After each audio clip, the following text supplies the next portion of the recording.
To this day, I get nauseous thinking about the conversation my parents set me down for once I got home. A conversation that could have gone something like, Rena, what's going on? It's natural to want to explore sexually.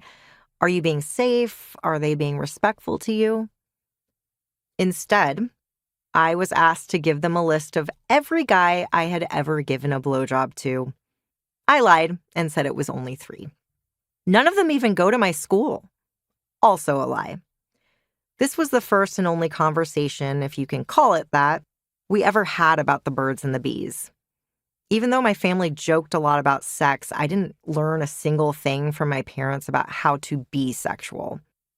I learned that sex was completely normal, but because I was shamed for wanting it, I must be abnormal.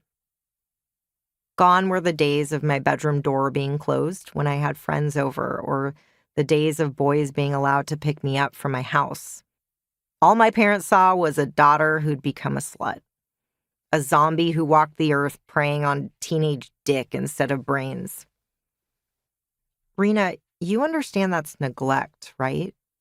My therapist asked me years later as I recounted all the sexual imagery I was exposed to as a child. As a prosecutor, I'd handled cases where children were being tortured and beaten by their mothers. An infant who'd been sodomized to death.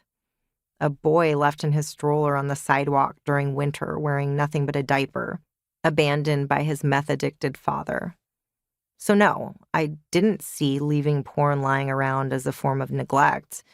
It's not like my parents were showing it to me. It was just there. Your little brain didn't understand how to process what you were seeing. It only makes sense why sex is wrapped up in so much shame for you. Why you've now shut that part of you off. How could it not be? I now know that so much of my adult understandings of sex appeal, of intimacy, of beauty was implanted into me by porn, by my family, by what I saw in the media. It hadn't been my own. Decades later, I've written a new story for myself, one where sex is a form of play and fun, where it's something that can be done slowly and passionately or hungrily like animals in heat, where women don't have to look like porn stars to be sexy, where we can be smart and sexy at the same time, where giving blowjobs isn't a way to get guys to like us, but something we choose to do or not do, depending on the mood we're in, where there's no lying, no cheating, no double standards, where sex is something we can revere and joke about, where there's nuance.